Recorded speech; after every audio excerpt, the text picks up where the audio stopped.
Guys আসসালামু আলাইকুম, ইরাজ কিচেনে আপনাদেরকে স্বাগত।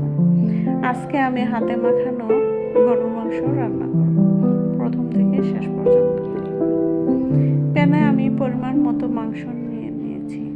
এরপরে আমি পেঁয়াজ কুচি, মরিচ কুচি, মরিচের গুঁড়ো, হলুদের গুঁড়ো, দারচিনির গুঁড়ো এবং এলাচ একসাথে দিয়ে দিয়েছি। এরপর পরিমাণ মতো সয়াবিন তেল দিয়ে দিয়েছি। এরপর লবণ দিয়ে আমি মাখিয়ে নেওয়ার পরে আমি আদা রসুন অ্যাড করে আবারও মাখিয়ে নেব। মাখানো হয়ে গেলে আমি এক পরিমাণ মতো পানি দিয়ে চুলায় বসিয়ে দেব। গাইস, এর মাঝখানে আমি অনেকবার মাংসটা নেড়ে ছেড়ে রান্না করে নিয়েছি। এবার আমি জিরার গুঁড়ো দিয়ে নাড়াচাড়া করে ঢাকনা দিয়ে আবারও নামিয়ে নিয়েছি। আবারও নেড়ে ছেড়ে কষিয়ে নিয়েছি। ঝোলটা কমে আসলে আমি নামিয়ে নিব। মাংস রান্না হয়ে গেছে।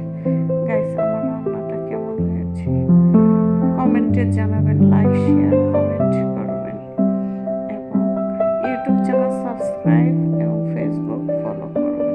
সাথে আমি পোলাও রান্না করেছি, কিন্তু দেখাইতে পারিনি সময়ের অভাবে।